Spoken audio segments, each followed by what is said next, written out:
আমরা আজকে আলোচনা করব অটো সাইকেল, ডিজেল সাইকেল এবং ডুয়াল কম্বাসন সাইকেল নিয়ে। অটো সাইকেল এটা হচ্ছে এসআই ইঞ্জিন যে সাইকেলে অপারেট হয় সেই সাইকেলটাই হচ্ছে অটো সাইকেল। আমরা অটো সাইকেলের পিভি এবং টিএস ডায়াগ্রামটা দেখব। প্রসেস 1 to 2 এটা হচ্ছে intake or suction stroke. Intake স্ট্রোকে আমরা জানি air fuel mixture intake valve দিয়ে সিলিন্ডারের মধ্যে প্রবেশ করে।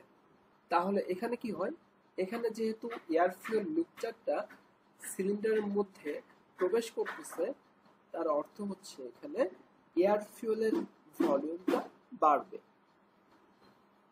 আমরা যদি পিভি ডায়াগ্রামের দিকে খেয়াল করি তাহলে দেখব এখানে পয়েন্ট 1 থেকে পয়েন্ট 2 এটা হচ্ছে ইনটেক অর সাকশন স্ট্রোক। তো এখানে স্পষ্ট যে এখানে ভলিউমটা কিন্তু বাড়তেছে, 1 to 2 ভলিউমটা কিন্তু বাড়তেছে। প্রসেস 2 to 3 এটা হচ্ছে আইসেন্ট্রপিক কম্প্রেশন। তো ইনটেক স্ট্রোকে আমরা জানি যে এখানে পিস্টনটা হচ্ছে টিডিসি থেকে বিডিসি তে পৌঁছায়, আর এই ইনটেক স্ট্রোকের শেষে পিস্টনটা বিডিসি থেকে আবার টিডিসি তে যায়। সুতরাং যখন পিস্টনটা বিডিসি থেকে টিডিসি তে যাচ্ছে, তার অর্থ হচ্ছে এখানে এই জায়গাতে যে এয়ার ফুয়েল মিক্সচারটা ছিল সেটা কম্প্রেসড হচ্ছে। এই জন্য এটার নাম হচ্ছে আইসেন্ট্রপিক কম্প্রেশন। আমরা যদি এখন পিভি ডায়াগ্রামের দিকে খেয়াল করি তাহলে দেখব এখানে পয়েন্ট 2 থেকে পয়েন্ট 3 হচ্ছে আইসেন্ট্রপিক কম্প্রেশন। যেহেতু কম্প্রেশন, তার অর্থ হচ্ছে এখানে এয়ার ফুয়েলের প্রেসার বাড়বে এবং ভলিউম কমে যাবে। আমরা সেটাই দেখতে পাচ্ছি, পয়েন্ট 2 থেকে পয়েন্ট 3 তে প্রেসার বাড়তেছে আর ভলিউম কমতেছে। আর যদি টিএস ডায়াগ্রামের দিকে খেয়াল করি তাহলে দেখব যে পয়েন্ট 2 থেকে পয়েন্ট 3 যেহেতু আইসেন্ট্রপিক কম্প্রেশন, সুতরাং এখানে এই লাইনটা হচ্ছে স্ট্রেট লাইন হবে এবং কম্প্রেশন হইলে প্রেসার বাড়বে এবং প্রেসার বাড়লে টেম্পারেচারও বাড়বে। টেম্পারেচার পয়েন্ট 2 থেকে বেড়ে পয়েন্ট 3 তে যাবে, রাইট? ওকে, তো এখন পিস্টনটা যখন এই টিডিসি তে পৌঁছালো তখন কিন্তু এই জায়গাতে এয়ার ফুয়েল মিক্সচারটা কিন্তু এখন কম্প্রেসড অবস্থায় আছে এবং এইটার টেম্পারেচার কিন্তু এখানে অনেক বেশি থাকবে। তো এখানে আসার পরে কি হবে, আমরা জানি একটা স্পার্ক প্লাগ দিয়ে এখানে এটাকে একটা স্পার্কিং করা হবে, রাইট? তো স্পার্কিং করা মানে কি? স্পার্কিং করা মানে হচ্ছে যে এখানে একটা হিট অ্যাডিশন হবে, রাইট? সো দেখতে পারলাম যে কম্প্রেশন এর পরে আমাদের এখানে স্পার্কিং এর মাধ্যমে এক ধরনের হিট অ্যাডিশন করা হচ্ছে, আর সেটাই হচ্ছে পয়েন্ট 3 থেকে পয়েন্ট 4 বলা হচ্ছে কনস্ট্যান্ট ভলিউম হিট অ্যাডিশন। এখানে এই জায়গাতে কোনো ধরনের ফার্দার কোনো ফুয়েল অ্যাড করা হচ্ছে না। যে ভলিউমের এয়ার ফুয়েল মিক্সচারটা এই ইনটেক ভালভ দিয়ে এখানে আসছিল, ঠিক সেই ভলিউমটা কিন্তু এখানে এই জায়গাতে আছে। এখানে শুধুমাত্র স্পার্কিং করা হচ্ছে, কিন্তু নতুন কোনো এয়ার ফুয়েল মিক্সচার অ্যাড করা হচ্ছে না। সুতরাং এটাকে বলা হচ্ছে কনস্ট্যান্ট ভলিউম হিট অ্যাডিশন। এটাই হচ্ছে আমাদের পয়েন্ট 3 থেকে point 4 constant volume heat addition. আমরা যদি পিভি ডায়াগ্রাম দেখি তাহলে দেখব যে পয়েন্ট 3 থেকে পয়েন্ট 4 দেখতে পাচ্ছি constant volume heat addition. Heat addition মানে হচ্ছে এখানে যেহেতু হিট অ্যাডিশন, তার মানে টেম্পারেচার বাড়বে, এবং টেম্পারেচার বাড়লে আমাদের প্রেশারও বাড়বে। সো 3 থেকে 4 কনস্ট্যান্ট ভলিউম হিট অ্যাডিশন। আর এখানে দেখি টিএস ডায়াগ্রামে সেটা হচ্ছে 0.3 থেকে 0.4, যেহেতু হিট অ্যাডিশন তার অর্থ হচ্ছে যে টেম্পারেচার বাড়বে, টেম্পারেচার বেড়ে 0.3 থেকে 0.4 হয়েছে, আর এনট্রপিও কিন্তু বাড়বে এখানে। আচ্ছা, তো এখানে তো স্পার্কিং হলো এবং একটা হিট অ্যাডিশন হলো, এরপরে কি হবে? এরপরে এই যে এর ভিতরে যে এয়ার ফুয়েল মিক্সচারটা আছে সেটা বার্ন হবে, এবং সেটা বার্ন হয়ে একটা প্রেসার ক্রিয়েট হবে। সেই প্রেসারের কারণে পিস্টনটা আবার এই টিডিসি থেকে বিডিসিতে নেমে আসবে। তাহলে এখানে কি হলো? এখানে এয়ার ফুয়েল মিক্সচারের এক্সপানশন হলো। এই জন্যই এটাকে বলা হচ্ছে যে আইসেন্ট্রপিক এক্সপানশন। এখানে দেখি যে 0.4 থেকে 0.5 আমরা জানি এক্সপানশন হলে প্রেসার কমে যায় এবং ভলিউম বেড়ে যায়। টিএস ডায়াগ্রামে দেখি যে 4 to 5 যেহেতু এক্সপানশন হচ্ছে, সুতরাং এখানে টেম্পারেচার ড্রপ হবে, টেম্পারেচার 0.4 থেকে কমে 0.5 এ আসছে। আর এটা যেহেতু একটা আইসেন্ট্রপিক প্রসেস, সো এটা লাইনটা স্ট্রেট লাইন হবে। এখানে আসার পরে পিস্টনটা এখানে এই বিডিসিতে আসার পরে এটা কি করবে? এটা হচ্ছে কিছু পরিমাণ হিট রিজেক্ট করবে, কোথায়? এখানে। সো এখানে যেহেতু হিট রিজেকশন হচ্ছে, তাহলে আমাদের নেক্সট যে প্রসেস সেটা হবে 5 to 2 constant volume heat rejection. এখানে দেখতে পাচ্ছি যেহেতু হিট রিজেকশন, তার অর্থ হচ্ছে টেম্পারেচার কমবে এবং প্রেসারও কমে যাবে। দেখতে পাচ্ছি প্রেসার কিন্তু 0.5 থেকে কমে 0.2 তে আসছে। এটা কিন্তু কনস্ট্যান্ট ভলিউম হিট রিজেকশন। সুতরাং এই লাইনটা হচ্ছে একটা স্ট্রেট লাইন। এখানে টিএস ডায়াগ্রামে আমরা দেখতে পাচ্ছি যে 0.5 থেকে 0.2 এটাই হচ্ছে constant volume heat rejection. Heat rejection হলে কি হয়?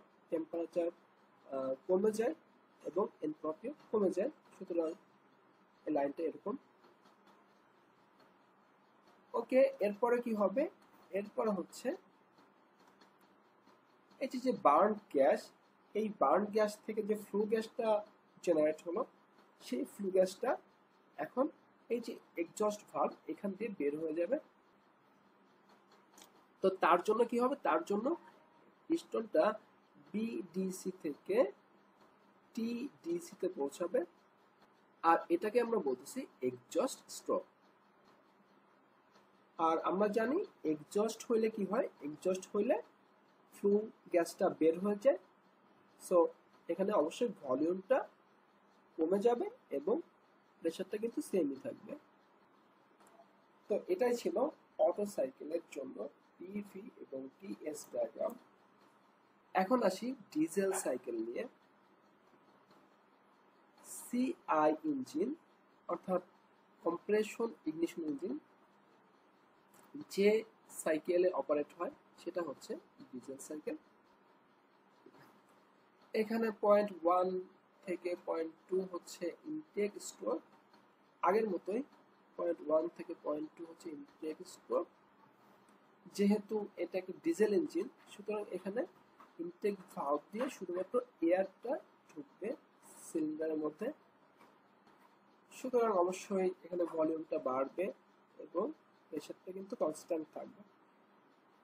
নাও 0.2 to 0.3 আইসেন্ট্রপিক কম্প্রেশন। আমরা জানি কম্প্রেশন হলে হচ্ছে প্রেসার বাড়ে এবং ভলিউম কমে। সো দেখতেই পাচ্ছি 2 থেকে 3 এখানে প্রেসারটা বাড়ছে এবং ভলিউমটা কমছে। Next 3 to 4 constant pressure heat addition. Diesel ইঞ্জিনের ক্ষেত্রে কম্প্রেশনের পর পিস্টনটা যখন বিডিসি থেকে TDC তে পৌঁছায়, অর্থাৎ যখন এখানে থাকে তখন এখানে কিন্তু এই যে জায়গাটা, এখানে কিন্তু শুধুমাত্র কম্প্রেসড এয়ার থাকে, আর এখান থেকে হচ্ছে ফুয়েল ইনজেক্টরের মাধ্যমে ডিজেল ফুয়েলটাকে ইনজেক্ট করা হয়।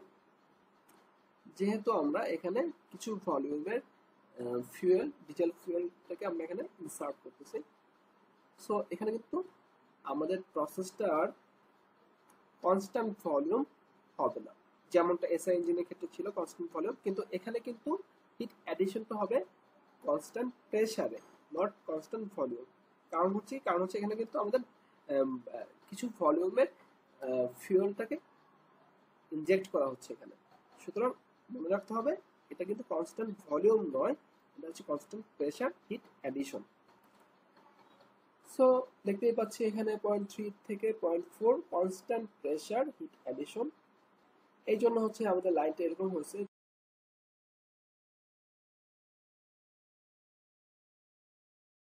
এরপর হচ্ছে আইসেন্ট্রপিক এক্সপানশন, আগেরটার মতোই এসআই ইঞ্জিনের মতোই 0.4 থেকে 0.5, এটা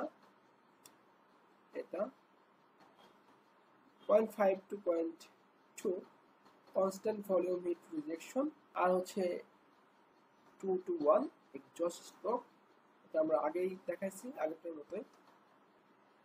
ডুয়াল কম্বাসন সাইকেল, এটা কি? এই সাইকেলটা হচ্ছে অটো সাইকেল এবং ডিজেল সাইকেলের কম্বিনেশনে তৈরি। এখানে পিভি ডায়াগ্রামের দিকে খেয়াল করি, আর হচ্ছে টিএস ডায়াগ্রামের দিকে খেয়াল করি। 0.1 প্রসেস 1 to 2, এখানে এটা হচ্ছে isentropic compression. 0.1 to 0.2 isentropic compression. Compression যেহেতু প্রেসার বাড়ছে, এখানেও সেম কম্প্রেশন যেহেতু 0.1 to 2 টেম্পারেচার বাড়ছে। Process 2 to 3 constant volume heating. Heating হইলে হচ্ছে আমরা যদি প্রেসার বাড়ে টেম্পারেচার বাড়ে, দেখতে পাচ্ছি 0.2 থেকে 0.3 প্রেসার বাড়ছে, আর হচ্ছে এখানেও দেখি 0.2 থেকে 0.3 প্রেসার যেহেতু বাড়ছে, 0.2 থেকে 0.3 টেম্পারেচার বাড়ছে। Now process 3 to 4 constant pressure heating। 0.3 থেকে 0.4 এ যেহেতু হিটিং, সুতরাং এখানে ভলিউমটা বাড়বে এবং প্রেসারটা হচ্ছে যেহেতু কনস্ট্যান্ট প্রেসার, অর্থাৎ প্রেসারটা হচ্ছে কনস্ট্যান্ট থাকবে। 3 to 4 constant pressure heating. Heating যেহেতু তার মানে টেম্পারেচার কিন্তু বেড়ে 0.3 থেকে 0.4 এ গেছে। ডুয়াল কম্বাসন ইঞ্জিনের ক্ষেত্রে ইনটেক ভালভ দিয়ে এয়ার ফুয়েল মিক্সচারটা এই সিলিন্ডারের মধ্যে প্রবেশ করে এবং এই কম্প্রেশনের পরে এখানে কিন্তু একটা কমন রেলের মাধ্যমে কিছু পরিমাণ ফুয়েল এখানে ইনজেক্ট করা হয়। তার মানে এখানে ইনটেক ভালভ দিয়েও এয়ার ফুয়েল মিক্সচারটা ঢুকতেছে, আবার এখানে ফুয়েলটাকে ইনজেক্ট করতেছে। এই জন্যই মূলত এখানে কনস্ট্যান্ট ভলিউম হিটিং এবং কনস্ট্যান্ট প্রেসার হিটিং, এই দুইটা ওয়েতে হিটিংটা বা হিট অ্যাডিশনটা হচ্ছে। Next process 4 to 5 isentropic expansion. আমরা জানি এক্সপানশন হলে কি হয়। এক্সপানশন হলে হচ্ছে 0.4 থেকে 0.5, যেহেতু এক্সপানশন অর্থাৎ প্রেসার ড্রপ করবে এবং ভলিউমটা বাড়বে। এখানে দেখতে পাচ্ছি 0.4 থেকে 0.5 প্রেসার ড্রপ করলে টেম্পারেচার ড্রপ করবে, সো টেম্পারেচার 0.4 থেকে নেমে 0.5 চলে আসছে। Now process 5 to 1 constant volume cooling. Cooling যেহেতু তার মানে হচ্ছে এখানে প্রেসারটা কমবে এবং টেম্পারেচারও কমবে। দেখতে পাচ্ছি এখানে টেম্পারেচার কমে 0.5 থেকে 0.1 এ চলে আসছে। So that's it guys. Thanks for watching my video.